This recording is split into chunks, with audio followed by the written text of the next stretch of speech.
¿Cuáles son los 5 elementos, que estoy señalando 10, pero vamos a hablar de 5 en principio, que todo empresario, todo emprendedor, todo industrial venezolano debe tomar en cuenta para el año 2021? Lo vamos a conversar con el economista, además consultor gerencial y financiero Benjamín Tripié.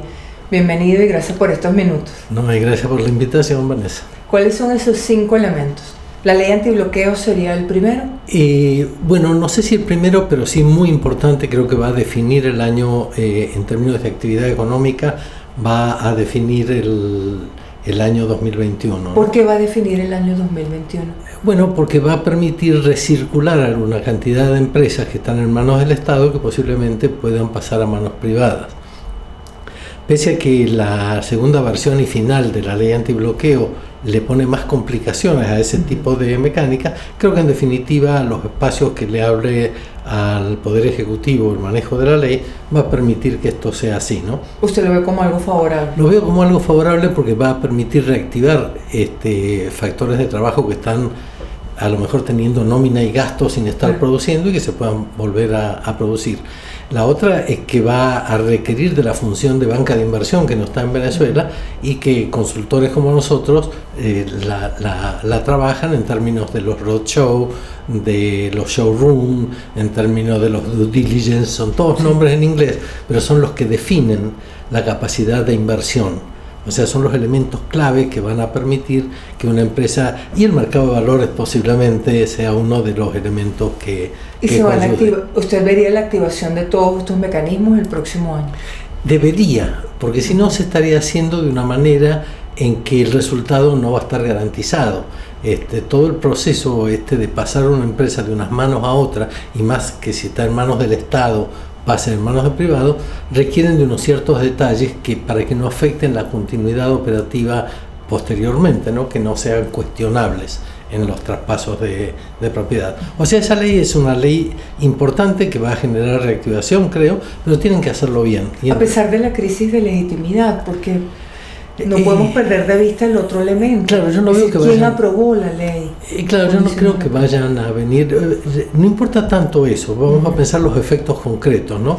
Porque no creo que aquí se trate de grandes empresas multinacionales que van a entrar en esto, no creo que lo hagan de ningún país. Es más bien para pymes y para inversores locales con su plata afuera. Yo creo que ahí va a venir toda la rotación y la generación de actividad. Ahí es donde veo el punto. No soy demasiado optimista en términos de grandes inversiones, pero sí que haya inversiones que empiece a moverse un poco más y que sin duda, no importa el tamaño, van a tener que hacer un due diligence, van a tener que revisar la empresa, ver cuáles son los puntos críticos y llegar a acuerdos, que para eso es que sirve la ley antibloqueo, claro, para generar el espacio operacional para que esa empresa funcione. ¿Cuáles son los otros elementos infaltables en el análisis de la actividad económica para 2021?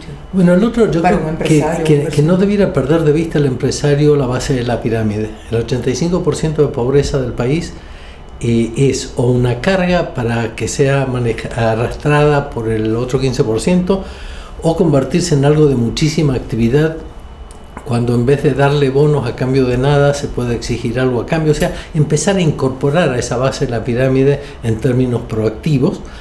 Sabemos que el mercado tradicional nuestro se ha ido restringiendo. Entonces, digamos, si un empresario quiere mantener un nivel de operación, va a tener que pensar necesariamente en esa base de la pirámide que está alimentada por ingresos que vienen del Estado, por algún tigre que mata en algún lado, claro, y por las remesas que están recibiendo de sus parientes. O sea, que ahí hay un cierto poder de demanda que tiene que ser atendido. Hay que pensar entonces en ese 85% como consumidor. Como el nuevo consumidor. ¿Okay? Que tal vez compra envases más pequeños de un producto. Envases más pequeños, precios adecuados, empleo, que se genere una actividad de prueba de productos en condiciones adversas, que es la condición en la que lamentablemente vive nuestra pobreza, pero que en realidad le puede generar una nueva actividad al país. Usted ha hablado del dólar venezolano.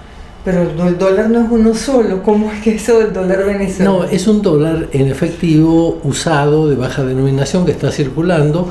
Hay versiones que dicen que son 3.000 millones de dólares, hay quienes dicen que son 4.000 millones de dólares, que son los con los que transamos aquí adentro, cuyo origen no estamos muy seguros de dónde vienen, pero que difícilmente pueden utilizarse afuera. Yo no tomaría el riesgo de un dólar de esos aquí, ir a Miami y usarlo en la compra en un local, pues pueden saltar todas las alarmas de dónde provino ese dólar, ¿no? O sea, ahí hay todo un tema para evaluar, pero sin duda es un dólar que llegó para quedarse. Y va a seguir en 2021. Va a seguir muy fuerte y agrandado en el 2021, a lo mejor se llega hasta a bancarizar, corriendo el riesgo la banca de entrar en conflicto con lo que son las normas de Basilea en cuanto al compliance por el lavado y todo ese tipo de cosas.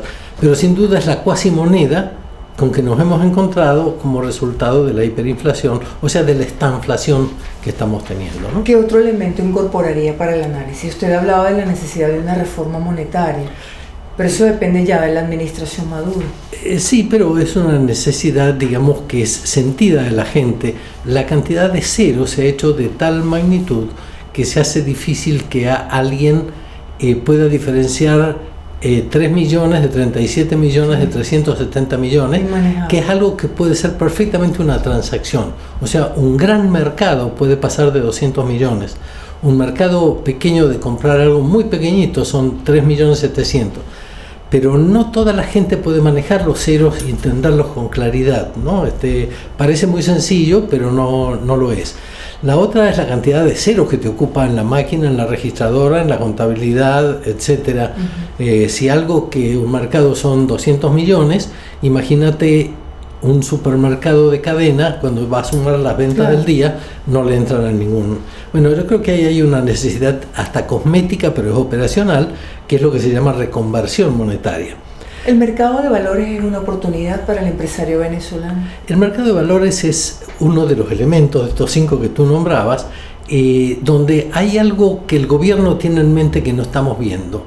No con claridad por lo menos, porque en este momento en términos de bolívares, que es donde más funciona el mercado de valores, pero reducido a dólares, es irrelevante. O sea, no tendría mucho sentido ni siquiera pensar en él. Pero el gobierno lo está poniendo sobre la mesa por distintos canales públicos y privados. O sea, que va a marcar el año 2020. Algo va a tener que ver el año próximo, yo no lo dejaría de lado. Es posible que tenga que ver con los bonos de PDVSA y soberanos, que es la única parte que tiene una restricción importante que podría permitir, y tal vez a lo mejor permitir que el mercado de valores sea el articulador de la ley antibloqueo cuando vas a pasar la propiedad del Estado, o clarificar la propiedad de una empresa, se haga a través de una emisión de acciones, ¿no? La exportación, y cerramos con las exportaciones, ¿es una oportunidad? Definitivamente, no pensarlo masivamente, porque nada de lo que nos pasa en Venezuela va a volver a ser masivo. Tenemos un mercado pequeñito, hay quienes dicen que nuestra economía ya es menor que la de Guatemala. Por consiguiente, la exportación va a haber que verla como una nueva actitud del empresario venezolano, que tiene una utilización muy baja de capacidad instalada, y que la única manera de crecer, o que nuestro mercado crece por el lado de la base de la pirámide, que puede llegar a demandar algo extra, o por un mercado externo que se incorpore. En ese caso va a tener que trabajar para generar una confianza que se va a notar al 4º o al 5º año, pero para que llegue un 5º año tiene que haber un primer año. Que puede ser el 2021. Que puede ser el 2021, donde empieces a tener tú como un empresario definido como pyme, un cliente, 2 clientes, 3 clientes afuera, a los que les empieces a demostrar que tienes la capacidad de sostener. Y si ese mercado crece y tú no logras crecer a ese ritmo, bueno, habrá algún competidor tuyo que puede hacer un pool de exportaciones y que terminen colocando esos mercados. Es un cambio de actitud. Venezuela siempre había exportado un producto muy básico, que era el petróleo crudo. No éramos capaces, bueno, hay algunas excepciones como el tema del ron, que ya tienen hasta una marca registrada como exportación y sus propios mercados. Bueno, entre los dos extremos del petróleo crudo al valor agregado del ron, hay una cantidad de opciones intermedias en las que vas creciendo y vas mostrándole al mercado externo que eres capaz de ser confiable como un proveedor en el tiempo. Y con productos de calidad. Y la calidad no puede faltar hoy en día en el mundo.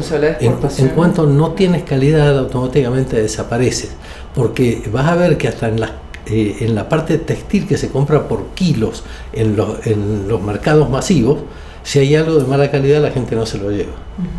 Muchas gracias. No, gracias a ti. Recomendaciones para empezar el año con el mejor pie posible. Optimismo informado, o sea, seamos optimistas, pero informémonos de dónde estamos sacando ese optimismo.